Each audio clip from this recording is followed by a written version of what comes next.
பேராசிரியர் திரு சபா விளம்பரசன் அவர்கள், தலைமை ஆசிரியர் அரணை மேல்மன்பட்டி ஈக்கழுத்தூர் அவர்கள் இந்தியாவின் உருவாக்குவதை இஸ்லாமியர்களின் பங்களிப்பும் வரலாற்றின் தெரிவிப்புகளும் என்ற தலைப்பை உரையாற்றுவார்கள்.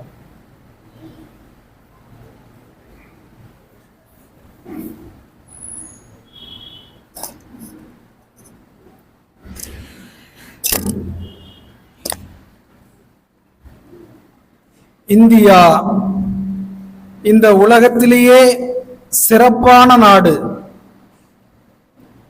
இந்தியா இந்த உலகத்திலேயே சிறப்பான நாடு. நாங்கள் இந்த நாட்டின் புகழை பாடும் புல்புல் பறவைகள். நாங்கள் இந்த நாட்டின் புகழை பாடும் புல்புல் பறவைகள். இந்த நாடு எங்களுக்கு எழில் கொஞ்சம் பூங்காவனம். இந்த நாடு எங்களுக்கு எழில் கொஞ்சம் பூங்காவனம். நாங்கள் எங்கே சென்றாலும் எங்கள் இதயம் தாயகத்திலேயே இருக்கும். நாங்கள் எங்கே சென்றாலும் எங்கள் இதயம் தாயகத்திலேயே இருக்கும். விண்ணை முட்டும் உயர்ந்த மலைகள், விண்ணை முட்டும் உயர்ந்த மலைகள் எங்கள் நாட்டின் பாதுகாவல் அரண்கள். எங்கள் நாட்டின் பாதுகாவல் அரண்கள். எங்கள் நாட்டின் பாதுகாவல் அரண்கள். வற்றாத ஆயிரம் ஜீவநதி, வற்றாத ஆயிரம் ஜீவநதி. உன் மடியில் தவழும் எங்கள் பூந்தோட்டத்தை, உன் மடியில் தவழும் எங்கள் பூந்தோட்டத்தை சொர்க்கமாய் மாற்றும் நதிகள். இந்தியா இந்த உலகத்திலேயே சிறப்பான நாடு என்ற அல்லாமா இக்பாலுடைய கவிதையை இந்த அரங்கத்தில் முன்வைத்து பெரம்பலூர் அரியலூர் மாவட்ட ஜமாத்துல் உலாமா சபை நடத்தும் சுதந்திர தின சிறப்பு நிகழ்ச்சியின் தலைவர் மரியாதைக்குரிய பெரியவர் ஐயா மௌலவி எஃப் முகமது முனீர் அவர்களே துவக்க உரையாற்றி, சிறப்பான துவக்க உரையாற்றி அமர்ந்திருக்கக்கூடிய சகோதரர் மௌலானா மௌலவி ஹாபில் அப்துல் சலாம் ஃபைசி அவர்களே, எனக்கு முன்பு மிக சிறப்பாக எனக்கு பிடித்தது போல நான் குறித்து வைத்திருந்த கருத்துக்களை எல்லாம் கூட சிறப்பான முறையில் எடுத்துரைத்த மௌலவி MS முகமது இப்ராஹிம் சாதிக் அவர்களே, இங்கே கூடியிருக்கக்கூடிய பெரியவர்களே, சகோதரர்களே, நண்பர்களே, தோழர்களே, அனைவருக்கும் என் வணக்கத்தினை தெரிவித்துக் கொள்கிறேன். நண்பர்களே, நான் எங்கே இருந்து தொடங்கலாம் என்று நான் யோசித்தேன். தொடங்கலாம் நினைச்ச கருத்துக்களை எல்லாம் முன்னாடி 2 பேர் பேசிட்டதுனால நான் சிந்திச்சு வைத்த கருத்தை சிறிது மாற்றி உங்களிடத்தில் என் கருத்தை தொடங்குகிறேன். 200க்கும் மேற்பட்ட நாடுகள், உலகத்தில் 200க்கும் மேற்பட்ட நாடுகள் இன்றைக்கு இருக்கின்றன.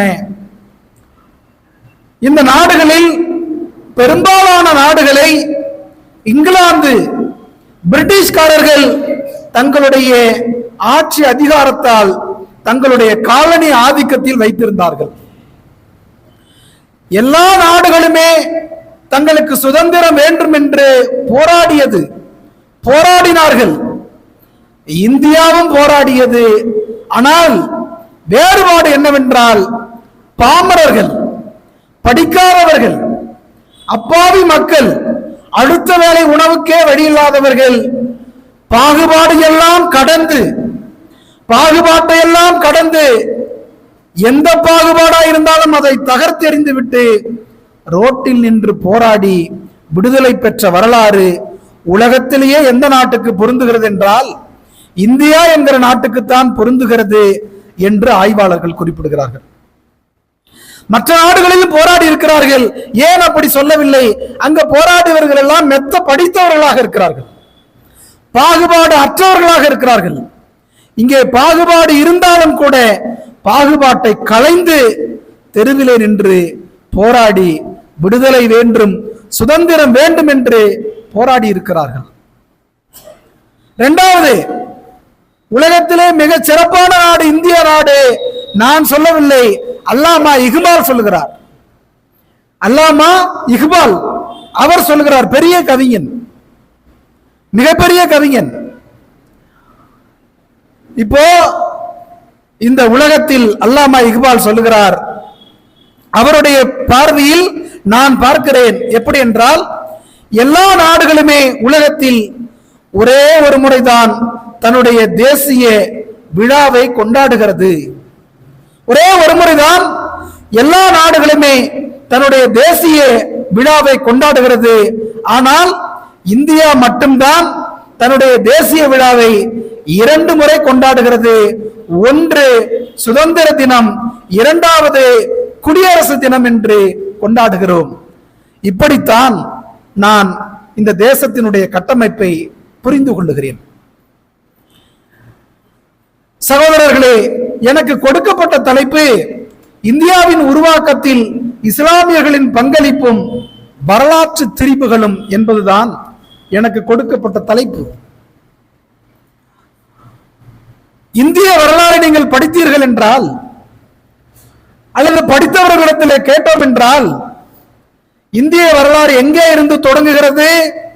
மீரட்டில் இருந்து தொடங்குகிறது. 1857 மீரட்டில் புரட்சி நடந்தது, மீரட்டில் இருந்து தொடங்கியது என்றுதான் இந்திய வரலாறை இன்று வரையில் எழுதி கொண்டிருக்கிறார்கள், நாம் படித்துக் கொண்டிருக்கிறோம். அப்படி அல்ல வரலாறு. வேற வரலாறு எங்கே இருந்து தொடங்குகிறது என்றால், திருநெல்வேலி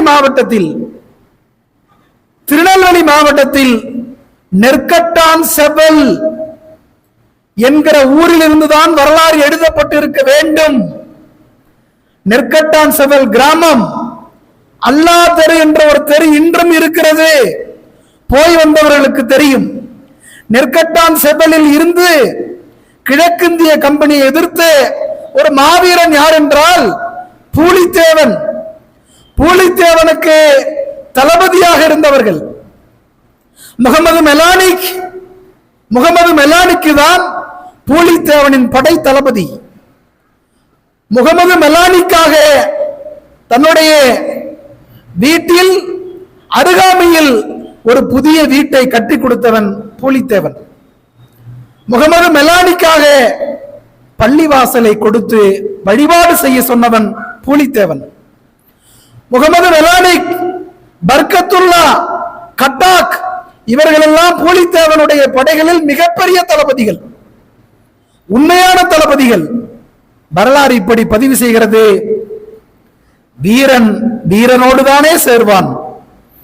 பூலித்தேவன் என்கிற வீரன் பர்கத்துல்லா, முகமது மெலானிக், கட்டாக் என்ற வீரனோடு தானே சேர்வான். வீரன் வீரனோடு தானே சேர்வான். நெற்கட்டான் செவலில் கிழக்கிந்திய கம்பெனி எதிர்த்து நின்ற முதல் போராளி 1755 நண்பர்களே. கிபி 1755 நெற்கட்டான் செவலில் இந்த அல்லா தெருவில் இருந்த படை தளபதிகளோடு கிழக்கிந்திய கம்பெனி எதிர்த்த மாவீரனாக பூலித்தேவன் இருக்கிறார். பூலித்தேவனையோ முகமது மெலானிக்கையோ கட்டாக்கையோ பர்கத்துல்லாவையோ இன்றைக்கு வரலாற்றில் சொல்லப்படவில்லை, எழுதவில்லை. மீரட்டில் இருந்து தொடங்குகிறார்கள், வடக்கே இருந்து தொடங்குகிறார்கள். இப்படித்தான் வரலாற்று திரிபுகள் மாறி இருக்கிறது. நீங்க கேட்கலாம், நீங்க சொல்வது மட்டும் என்ன வரலாறு, என்ன ஆதாரம், என்ன சான்று இருக்கிறது என்று நீங்கள் கேட்கலாம். நீங்கள் இல்லை என்றால் மற்றவர்கள் கேட்கலாம். அவர்களுக்கு நான் விலக்கி சொல்ல வேண்டிய கட்டாயம், அவர்களுக்கு விலக்கி சொல்ல வேண்டிய கடமை நமக்கு இருக்கிறது. இன்னைக்கும் சென்னை அருங்காட்சியகம்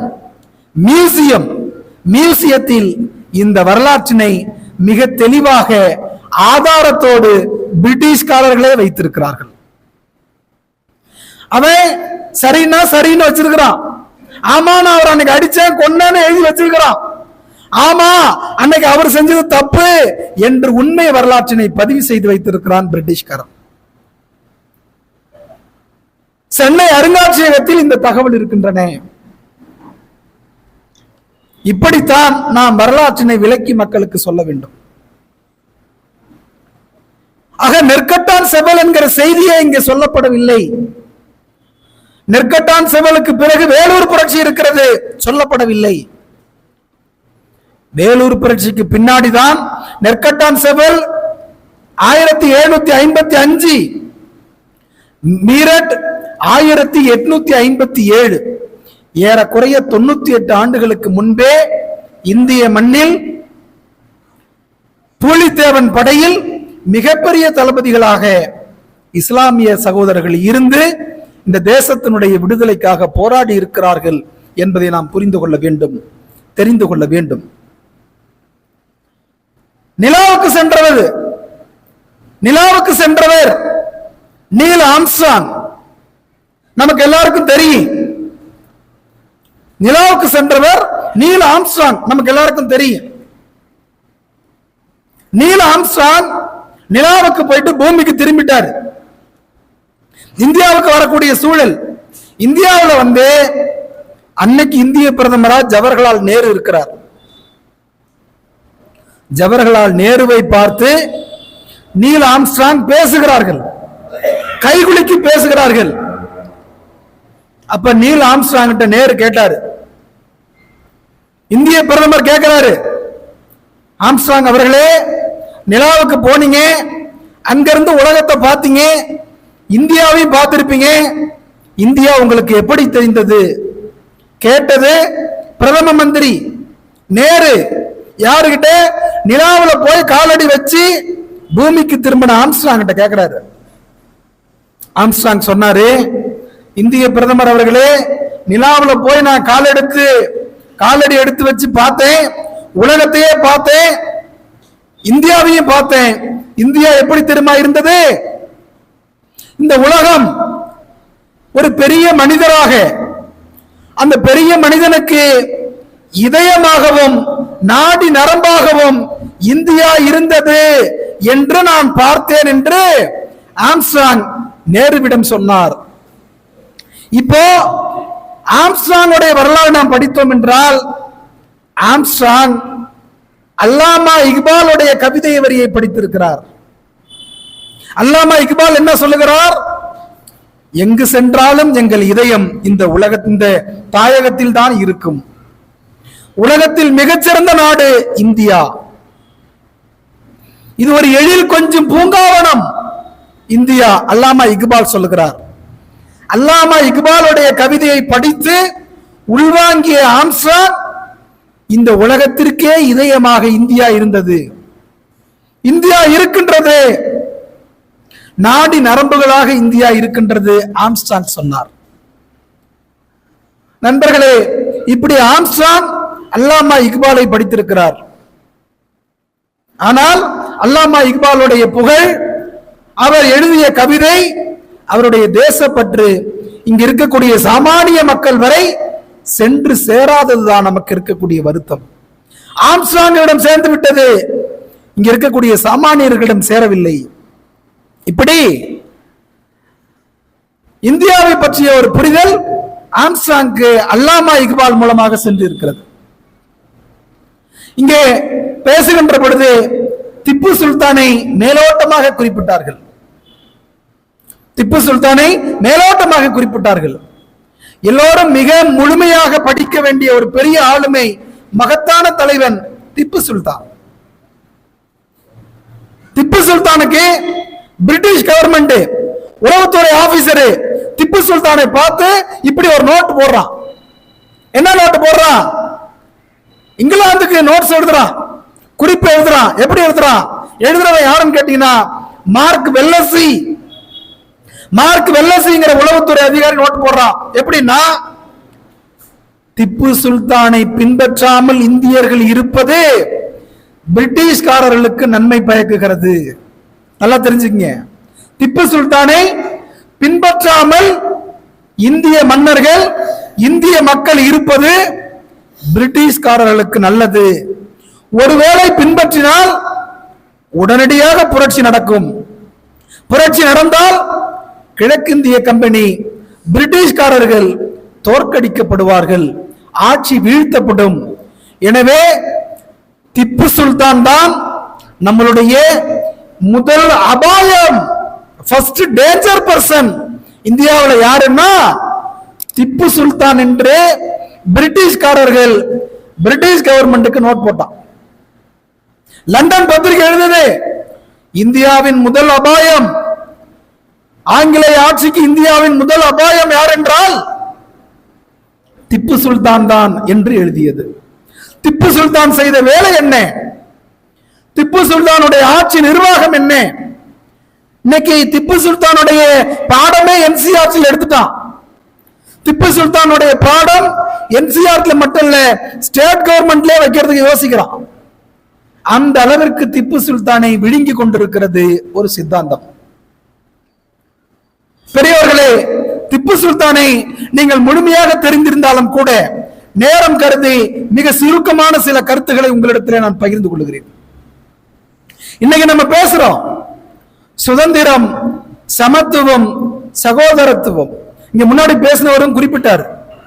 சுதந்திர தினம்னா என்ன, குடியரசு தினம்னா என்னன்னு குறிப்பிட்டார். குடியரசு தினத்துல இந்திய அரசியலமைப்பு சட்டத்தை பற்றி பேசுவோம். அரசியலமைப்பு சட்டத்தினுடைய முதல் பக்கம் எதை வேணாலும் திருத்தலாம், முதல் பக்கத்தை திருத்தக்கூடாது. திருத்தினால் இந்திய அரசியலமைப்பு சட்டம் முழுமையாக நீர்த்து போய்விடும். அந்த முதல் பக்கத்தில் என்ன இருக்கு? சுதந்திரம், சமத்துவம், சகோதரத்துவம்.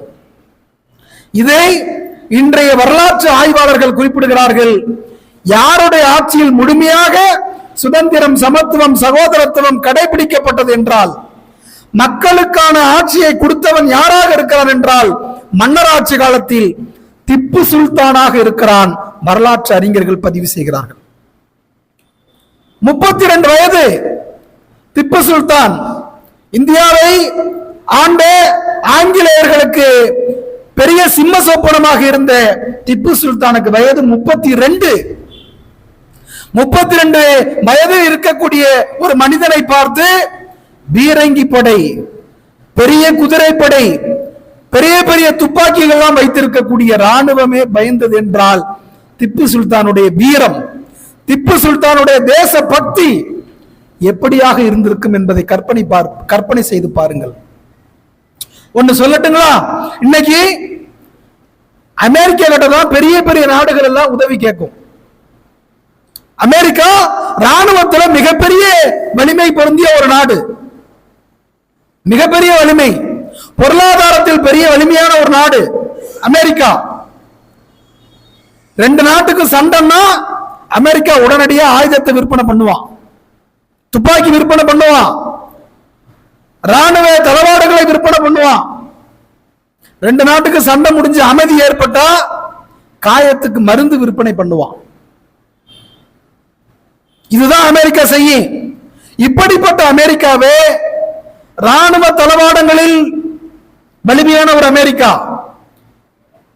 பொருளாதாரத்தில் வலிமையான ஒரு அமெரிக்கா, மற்ற நாட்டுக்குத்தான் இன்னைக்கு பொருளாதாரத்தை தந்து கொண்டிருக்கக்கூடிய, கடனாக தந்திருக்கக்கூடிய ஒரு அமெரிக்கா. பெஞ்சமின் பிராங்க்லின், நல்லா தெரிஞ்சுங்க, பெஞ்சமின் பிராங்க்லின் அமெரிக்காவில் இருக்கிறாரு. அமெரிக்காவை பிரிட்டிஷ் தன்னுடைய காலனி ஆதிக்கத்தில் வைத்திருந்தது. அப்போ அமெரிக்கா இங்கிலாந்துக்கு எதிராக போராட வேண்டும், பிரிட்டிஷ் கவர்மெண்ட்டுக்கு எதிராக போராட வேண்டும், அதற்கு நிதி தேவை. பெஞ்சமின் பிராங்க்லின் பிரிட்டிஷ் கவர்மெண்ட்டுக்கு எதிராக போராடுவதற்கு நிதி தேவை, நிதியை கொடுத்து உதவுங்கள் என்று பெஞ்சமின் பிராங்க்லின் கோரிக்கை வைத்தான். இன்னைக்கு உலகத்துக்கே நிதி தரக்கூடிய அமெரிக்கா அன்னைக்கு நிதியை கேட்டது. நிதியை கொடுத்த முதல் மனிதன், முதல் இந்தியன் யார் என்றால் திப்பு சுல்தான் தான் முதலாவதாக பெஞ்சமின் பிராங்கிலினுடைய கோரிக்கை ஏற்று அமெரிக்காவுக்கே நிதி கொடுத்தவன். இந்திய மண்ணில் மன்னனாக விளங்கிய சிறந்த மக்களாட்சியை கொடுத்த திப்பு சுல்தான் தான் விளங்கி இருக்கிறார். இன்னைக்கு ஐபிஎல் ஒரு மேட்ச், இந்தியன் பிரீமியர் லீக் அப்படின்னு விளக்கம் சொல்றோம். ஆனால் இவருடைய ஆட்சி காலகட்டத்தில், பூலித்தேவனுடைய ஆட்சி காலத்தில், ஆட்சி கட்டத்தில் பாளையக்காரர்கள் லீக் என்று பெயர் வைத்திருக்கிறார்கள். இன்னைக்கு நம்ம ஐபிஎல் சொல்றோம், அன்னைக்கு பாளையக்காரர்கள் லீக். 3 பேர், பூலித்தேவன், மெலினாக், முகமது மெலினாக், கட்டாக், பர்கத்துல்லா, இந்த 3 பேரும் பூலித்தேவனுடைய சேர்த்தால் 4 பேரும் பாளையக்காரர்கள் லீக் என்று பெயர் வைத்திருக்கிறார்கள். அப்படி பெயர் வைத்துதான் கிழக்கிந்திய கம்பெனிக்கு எதிராக போராடி இருக்கிறார்கள், சுதந்திரத்திற்காக போராடி இருக்கிறார்கள், விடுதலை போராட்டத்திற்காக போராடி இருக்கிறார்கள். இப்படியான ஒரு வரலாறு தான் நாம் தெரிந்து கொள்ள வேண்டிய, அறிந்து கொள்ள வேண்டிய ஒரு வரலாறு. ராணி வேலு நாச்சியார் நமக்கு எல்லாம் தெரியும். மிகப்பெரிய ஒரு பெண் ஆளுமை. சிவகங்கை சீமையிலே வேலு நாச்சியார், இன்னைக்கு பல பெண்களுக்கு அந்த பெயர் இருக்கிறது, வேலு நாச்சியார் என்கிற பெயர். வேலு நாச்சியார் யாருடைய உதவியால் பதவிக்கு வந்தார், யாருடைய உதவியால் போரிலே வெற்றி பெற்றார் என்று ஆய்வு செய்தோம் என்றால் அங்கே இஸ்லாமியர்கள் தான் இருக்கிறார்கள். வேலு நாச்சியாருக்கு பக்கபலமாக உறுதுணையாக இருப்பவர்கள் எல்லாம் யாராக இருக்கிறார்கள் என்றால் இஸ்லாமியர்களாக இருக்கிறார்கள். ஒரு முறை போர்ல வேலு நாச்சியாருக்கு ஒரு பெரிய பின்னடைவு. பிரிட்டிஷ் கவர்மெண்டை எதிர்த்து போர் புரிய முடியல. அவன்கிட்ட படை அதிகம், படை வீரர்கள் அதிகம், ஆயுதம் அதிகம். இவங்கள்ட்ட ஆயுதம் குறைவு, படை வீரர்கள் குறைவு, எதிர்த்து போர் புரிய முடியல, தப்பிச்சு போகணும், உயிரோட தப்பிச்சு போகணும் என்று கருதி மாறு வேடத்தில் சென்றார். மாறு வேடத்தில், ஆண் வேடத்தில் சென்றார். யாருடைய ஆண் வேடத்தில், யார் உருவமாக என்றால் ஜாஃபர் கான் என்ற பெயரில் ஆண் உருவத்தில் அவர் தப்பிச்சு சென்றதாக இன்றைக்கு வரலாற்று அறிஞர்கள் குறிப்பிடுகிறார்கள். அந்த வேலு நாச்சியாருக்கு 5000 படைகள், படை வீரர்கள், குதிரைகளை கொடுத்தவர் யாராக இருக்கிறார் என்றால் ஹைதர் அலியாக இருக்கிறார். ஹைதர் அலி.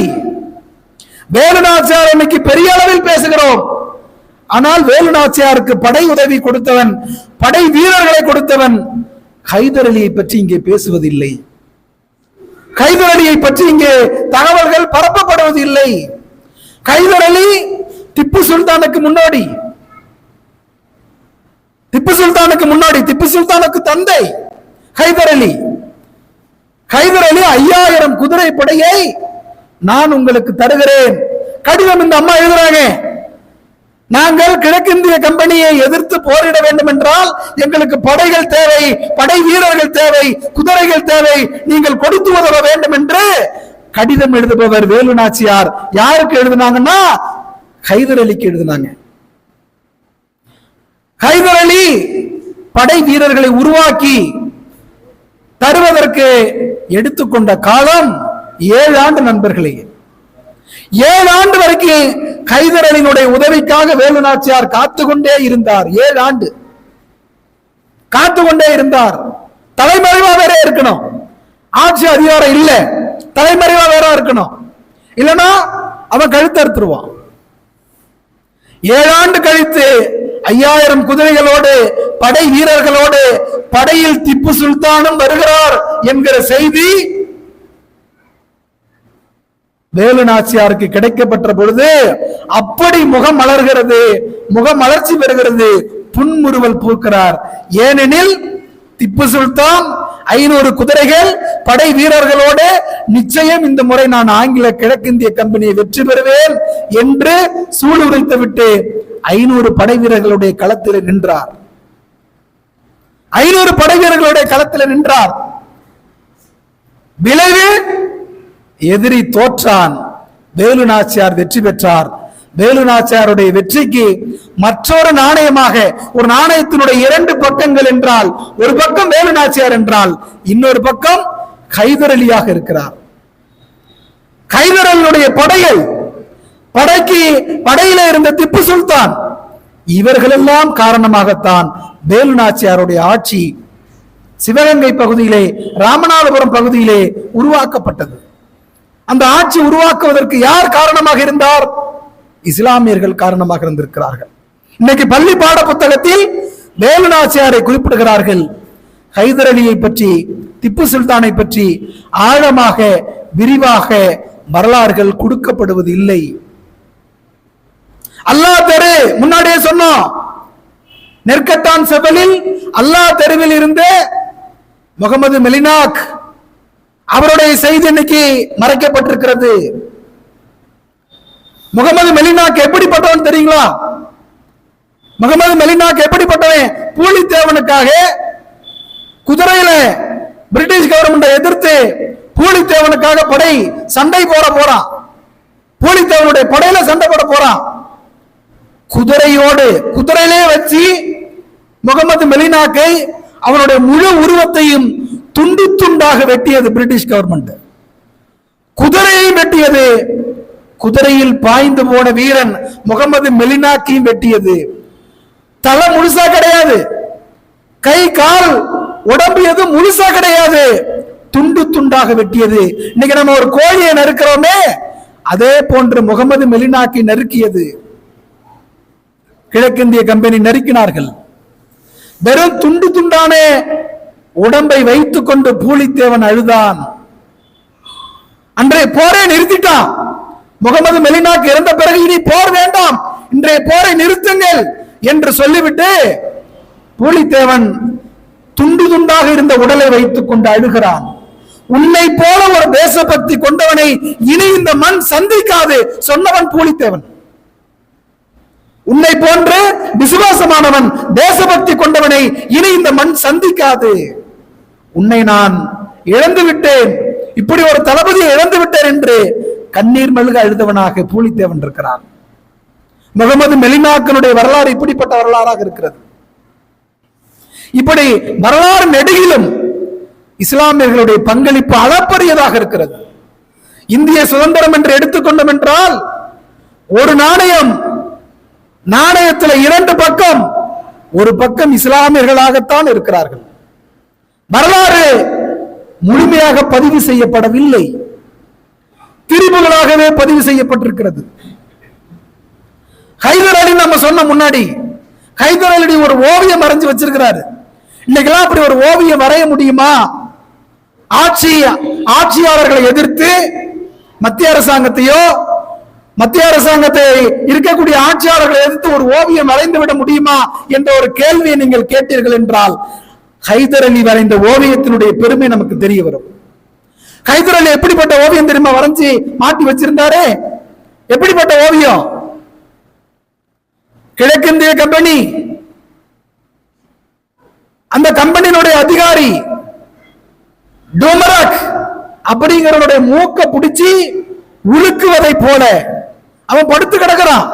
நெடுச்சான் கிடையா கிடக்கிறான். ஹைதர் அலியுடைய காலில் கிடக்கிறான். காலில் இருக்கிறவனே நாற்காலியில் உட்கார்ந்துகிட்டு ஹைதர் அலி மூக்கை பிடித்து உலுக்குவதை போல, அவனுடைய வாயிலிருந்து தங்க நாணயங்கள் கக்குவதை போல, ஹைதர் அலிக்கு பின்னாடி பிரிட்டிஷ் கவர்மெண்ட் ஹையர் ஆபீசர்ஸ், உயர் அதிகாரிகள் நாய் வேடத்தோடு ஹைதர் அலியுடைய காலை நக்கி கொண்டு இருப்பதை போல, காலை உயர் அதிகாரிகள், ஆங்கிலேய உயர் அதிகாரிகள் நாய் வேடத்தில் ஹைதர் அலியுடைய காலை நக்கி கொண்டு இருப்பதை போல, முன்காலில் கிழக்கிந்திய கம்பெனியினுடைய வீரன் தலைவன் காலிலே விழுந்து கிடப்பதை போல, ஒரு ஓவியத்தை வரைந்து ஹைதர் அலி மாட்டி வைத்திருந்தார். இப்படியான ஓவியம் இன்றைக்கு இருக்கக்கூடிய ஆட்சியாளர்களை எதிர்த்து அறத்தின் அடிப்படையில், சட்டத்தின் அடிப்படையில், ஜனநாயகத்தின் அடிப்படையில் வரைய முடியுமா என்ற ஒரு கேள்வியை நீங்கள் எழுப்பினால், ஹைதர் அலி அன்னைக்கு ஆட்சியில் இருந்த ஆங்கிலேய அதிகாரி எதிர்த்து வரைந்த ஓவியம் எவ்வளவு துணிச்சலுக்கு சொந்தக்காரர், எவ்வளவு தைரியத்துக்கு சொந்தக்காரர், எப்படி இந்த தேசத்தை நேசித்திருக்கிறார், இந்த மண்ணை எப்படி நேசித்திருக்கிறார், இந்த மக்களை எப்படி நேசித்திருக்கிறார் என்பதை நம்மால் புரிந்து கொள்ள முடியும் நண்பர்களே. நான் ஏன் ஒருத்தரை சொல்லிட்டு முன்பின்னா போயிட்டு வரேன்னா அப்பதான் நம்மளால தொடர்பு எளிமையா புரிஞ்சிக்க முடியும். வரலாற்றில் பகத்சிங்கோடைய வரலாறு இந்தியாவில மிக முக்கியமான ஒரு வரலாறு. பகத்சிங்கை போல உத்தம் சிங் என்கிற ஒருத்தனுடைய வரலாறு மிக முக்கியமான வரலாறு. இவங்க ரெண்டு பேர் வரலாறையும் நாம ஆய்வு செய்தோம் என்றால் அவர்கள் நாங்கள் யாரிடம் படித்து இந்த தேசபக்தியை வளர்த்து கொண்டோம் என்றால் பகத்சிங் சொல்லுகிறான், திப்பு சுல்தானிடம் இருந்து இந்த தைரியத்தை, இந்த துணிச்சலை நான் பெற்றுக்கொண்டேன் என்று சொல்லுகிறான். என்ன சொன்னார் பகத்சிங்? நாடாளுமன்றம், இந்திய நாடாளுமன்றத்தில் ஆளே இல்லாத இடத்துல வெடிகுண்டை வீசினவன் யார் என்றால் பகத்சிங். ஏன் வெடிகுண்டை வீசினா என்றால் போலீஸ் ஸ்டேஷன்லயே லாலா லஜபதி ராய் என்கிற ஒரு தேச தலைவரை போலீஸ் ஸ்டேஷன்லயே போலீஸே அடிச்சு கொன்னிடுது. அதற்காக எதிர்ப்பு தெரிவிக்கிறார் பகத்சிங். எதிர்ப்பு தெரிவிக்கிற அடுத்த கொஞ்ச காலகட்டத்தில் நாடாளுமன்றத்தில் ஒரு சட்டம், தொழிலாளர் தகராறு மசோதா என்ற ஒரு சட்டம். இந்த சட்டத்தை எதிர்த்து நாடாளுமன்றத்தில் வெடிகுண்டு யாருமே இல்லாதப்போ வெடிகுண்டு வீசினவர் யார் என்றால் பகத்சிங். பகத்சிங்கை பிடிச்சி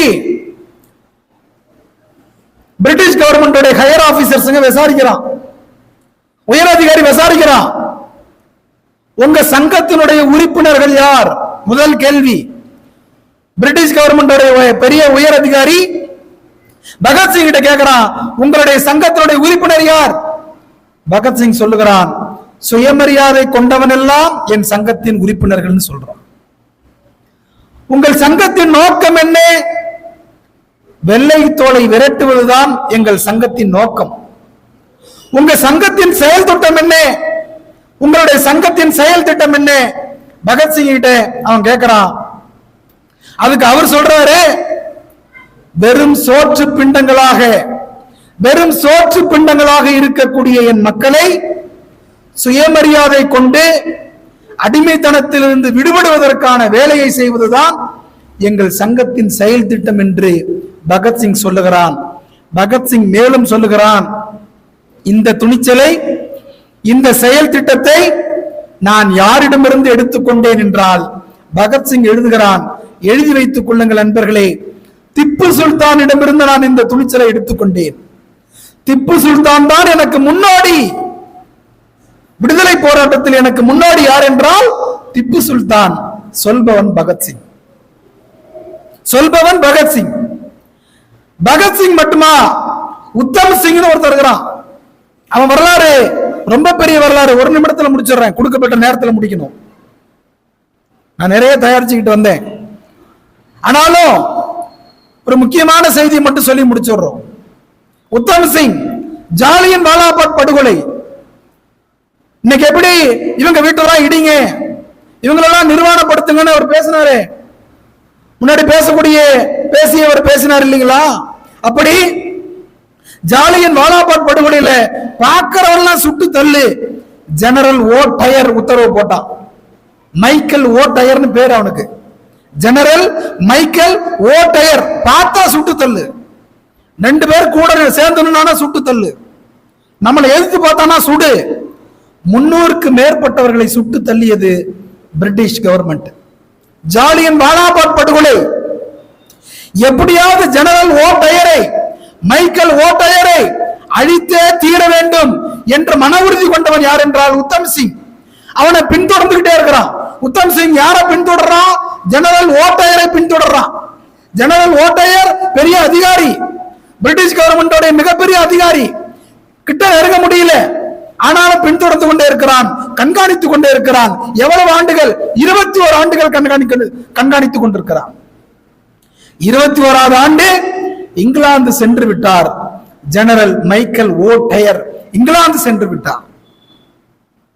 இங்கிலாந்துல போய் பிடிச்சிட்டான், கிட்ட நெருங்கிட்டான், உத்தம் சிங் கிட்ட நெருங்கிட்டான். நெருங்கின உடனே துப்பாக்கி எடுத்தான். துப்பாக்கி எடுத்து உத்தம் சிங் யார சுட்டான்? ஜெனரல் ஓ டயரை சுட்டுட்டான். 21 ஆண்டு கழித்து இப்போ இங்கிலாந்து நீதிமன்றத்தில் நிறுத்தப்படுகிறான் உத்தம் சிங். இங்கிலாந்து நீதிமன்றத்தில் உத்தம் சிங் நிறுத்தப்படுகிறான்.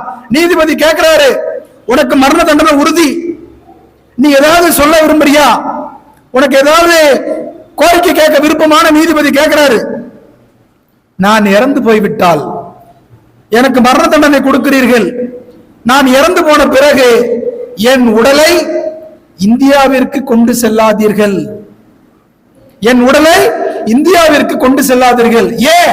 நீதிபதி கேட்கிறாரு, ஏன்? இந்தியாவை 200 ஆண்டுகளுக்கு மேலாக நீங்கள் ஆட்சி செய்து அந்த மண்ணை முழுவதும் உங்கள் கட்டுப்பாட்டுக்குள் வைத்திருந்தீர்கள். சரி, என்ன இப்போதைக்கு? என் உடலை 6 அடி இங்கிலாந்து மண்ணில் கொடுத்து இங்கிலாந்து மண்ணிலே புதைத்து விடுங்கள் என்று சொன்னவர் உத்தம் சிங். இதுவல்ல செய்தி பெரியோர்களே, இதுவல்ல செய்தி. உத்தம் சிங் மேலும் எழுதுகிறான் என்னவென்றால், இந்த செய்தியை, இது மாதிரி ஜெனரல் ஓ டயரை நான் அழித்தொழிக்க வேண்டும் என்கிற எண்ணம் எனக்கு யாருடைய வரலாறு கொடுத்தது, யாருடைய வாழ்க்கை முன்மாதிரியாக இருந்தது என்றால் திப்பு சுல்தானுடைய வாழ்க்கை தான் எனக்கு முன்னுதாரணமாக இருந்தது என்று யார் எழுதுறார்? உத்தம சிங் எழுதுறார், பகத்சிங் எழுதுகிறார். அப்படியே திப்பு சுல்தானோட இதை பொருத்தி பாத்தீங்கன்னா, போர்க்களத்தில் குண்டடிப்பட்டு கிடக்கிறாரு திப்பு சுல்தான். திப்பு சுல்தான் கூட இருக்கிறவன் என்ன சொல்றாரு என்றால், மன்னா நீங்கள் இப்பொழுது சொல்லுங்கள், ஆங்கிலேய படையை அழைத்து சரண்டர் ஆகி விடுவோம், மன்னிப்பு கடிதம் எழுதி விடுவோம் என்று கூட இருக்கிறவன் சொன்னா, டே முட்டாள், மன்னிப்பு கடிதம் எழுதுபவன் திப்பு சுல்தான் கிடையாது, நன்றாக தெரிந்து கொள்ளுங்கள். மன்னிப்பு கடிதம் எழுதுபவன் திப்பு சுல்தான் கிடையாது, மண்டியிடுபவன் திப்பு சுல்தான் கிடையாது. உயிர் போனால் போகட்டும், நாம் உயிர் இங்கே போவதுதான் சரி என்று அவனை இறக்க போகக்கூடிய நேரத்திலும் மன்னிப்பு வேண்டாம், உயிர் போகட்டும், இந்த தேசத்திற்காக போகட்டும் என்று சொன்னவர் திப்பு சுல்தான். மன்னிப்பு கடிதம் கொடுக்க முடியாது என்று சொன்னவர் திப்பு சுல்தான். இது ஒரு பெரிய வரலாற்று. மன்னிப்பு கடிதத்தை பத்தி பேசினா நிறைய பேசலாம். மன்னிப்பு கடிதம் கொடுக்க முடியாது என்று சொன்னவர் திப்பு சுல்தான். இப்படி ஊரே தீ பிடிச்சு எரிக்கிறான். இன்னைக்கு எப்படி வீட்டை எரிக்கிறான்னு சொல்றோமோ, அன்னைக்கு பிரிட்டிஷ் கவர்மெண்ட் ஊரையே எரிச்சுது, அன்னைக்கே வீடை இடிச்சது பிரிட்டிஷ் கவர்மெண்ட். ஆனால் மக்கள் எல்லாம் திப்பு சுல்தானுடைய உடலை வைத்துக் கொண்டு அழுது கொண்டு இருந்ததாக வரலாறு பதிவு செய்கிறது. ஜாஃபர், பகதூர் ஷா ஜாஃபர்னு ஒருத்தர், ரொம்ப முக்கியமானவர். பகதூர் ஷா ஜாஃபர்னு ஒருத்தர். இப்போ நாமே என்ன சொல்றோம்? பகதூர் ஷா ஜாஃபர் கூட இருந்தவரே கிறிஸ்துவ மதத்துக்கு மாறினார். இங்க நம்ம பேசினவரே அரசியலமைப்பு சட்டத்தினுடைய கொள்கை கோட்பாடு சொன்னார். பகதூர் ஷா ஜாஃபர் கூட இருந்தவரே கிறிஸ்துவத்துக்கு மாறினாரு. இது தப்பு, இப்படி செய்யக்கூடாதுன்னு சொல்லி பகதூர் ஷா ஜாஃபர் கிட்ட போய் ஒருத்தன் போட்டு கொடுக்கிறான். அப்ப ஜாஃபர் சொன்னார், மதத்தை தழுவுவது அவருடைய தனிப்பட்ட உரிமை, அதிலே நாம் தலையிடக் கூடாது என்று சொன்னவர் பகதூர் ஷா ஜாஃபர். அது மட்டும் இல்ல, அவரு அசைவம் சாப்பிடுகிறார், விரும்பிய உணவை சாப்பிடுகிறார், அதை தடுத்து நிறுத்த வேண்டும் என்று ஜாஃபர் கிட்ட சொன்ன பொழுது, அசைவம் சாப்பிடுவது அவருடைய விருப்பம், அவர் ஆடு சாப்பிட்டாலும் அவருடைய விருப்பம், சாப்பிடாமல் இருக்கிறார் என்றால் அவருடைய விருப்பம். அடுத்தவருடைய உணவில் நாம் மூக்கை நுழைத்து இதைத்தான் சாப்பிட வேண்டும், இதை சாப்பிடக் கூடாது என்று சொல்வது ஜனநாயகத்தின் அடிப்படையில் முறை கிடையாது. யார் சொல்லுகிறார்? ஜாஃபர் சொல்லுகிறார். எனவே உடுத்தக்கூடிய உடையை நாமே தீர்மானித்துக் கொள்ள வேண்டும், உண்ணக்கூடிய உணவை நாமே தீர்மானித்துக் கொள்ள வேண்டும், தழுவக்கூடிய மதத்தை நாமே தீர்மானித்துக் கொள்ள வேண்டும், தேசபக்தியாக இருக்க வேண்டும், மக்களாட்சியாக இருக்க வேண்டும், சுதந்திரம், சமத்துவம், சகோதரத்துவம் இருக்க வேண்டும் என்பதுதான் இஸ்லாமிய தேச விடுதலைக்காக போராடிய தியாகிகளுடைய வரலாற்றில் இருந்து தெரிந்து கொள்வது. சுதந்திரம், சமத்துவம், சகோதரத்துவம். இந்த சுதந்திரம், சமத்துவம், சகோதரத்துவத்தை கொள்கையாக கொண்டுதான் அரசியலமைப்பு சட்டம் உருவாக்கப்பட்டிருக்கிறது. அதற்கு முன்பு இந்த வீரர்கள், இந்த தியாகிகளுடைய வாழ்வில் இந்த கருத்துகள் தான் பரவி இருக்கின்றன. இந்த கருத்துகள் எல்லாம் இன்றைக்கு திரிபுவாதம் செய்துகிறார்கள், திரிபுவாதம் செய்து கொண்டிருக்கிறார்கள். டெல்லியை புது டெல்லியாக இருந்தாலும் சரி, பழைய டெல்லியாக இருந்தாலும் சரி, டெல்லியை உருவாக்கியதே இஸ்லாமியர்கள் தான். டெல்லியை உருவாக்கியதே இஸ்லாமியர்கள் தான், முகலாயர்கள் தான் உருவாக்கி இருக்கிறார்கள். ஆனால் இன்றைக்கு டெல்லியை உருவாக்கிய வரலாறையோ அல்லது அந்த நகரத்தில் இருக்கக்கூடிய பெயரெல்லாம் மாற்றிக்கொண்டே வருகிறார்கள். கவிக்கோ அப்துல் ரஹ்மான் சொல்லுவார், வேலிக்கு வெளியே வந்த என் மரத்தினுடைய கிளைகளை நீங்கள் வெட்டி விட்டீர்கள். வேலிக்கு வெளியே வந்த என் மரத்தின் கிளைகளை நீங்கள் வெட்டி விட்டீர்கள். பூமிக்கு அடியிலே செல்லும் என்னுடைய வேரை உங்களால் என்ன செய்ய முடியும்? வேலிக்கு வெளியே வந்த என் மரத்தினுடைய கிளைகளை நீங்கள் வெட்டி விட்டீர்கள். பூமிக்கு அடியிலே செல்லக்கூடிய என் வேர்களை உங்களால் ஒன்றும் செய்ய முடியாது. எனவே சுதந்திரத்தை நாம் அடுத்த தலைமுறைக்கு கொண்டு சேர்க்கக்கூடிய ஒரு கடமை நமக்கு இருக்கிறது. இந்த வரலாற்று திரிபுகள், எவ்வளவு திரிபுகள் இருந்தாலும் உண்மை வரலாறு எடுத்து சொல்ல வேண்டிய பொறுப்பு நமக்கு இருக்கிறது. அந்த அடிப்படையில் இந்த சுதந்திர வரலாற்றை பரப்புவோம். இஸ்லாமியர்களுடைய சுதந்திரத்துக்காக இஸ்லாமியர்கள் பட்ட வேதங்களை, துன்பங்களை, பாடுகளை மக்களிடத்திலே கொண்டு சேர்ப்போம் என்று சொல்லி வாய்ப்பு கொடுத்த அனைவருக்கும், பேச்சை கட்ட உங்களுக்கும் நன்றி சொல்லி விடைபெறுகிறேன். நன்றி, வணக்கம்.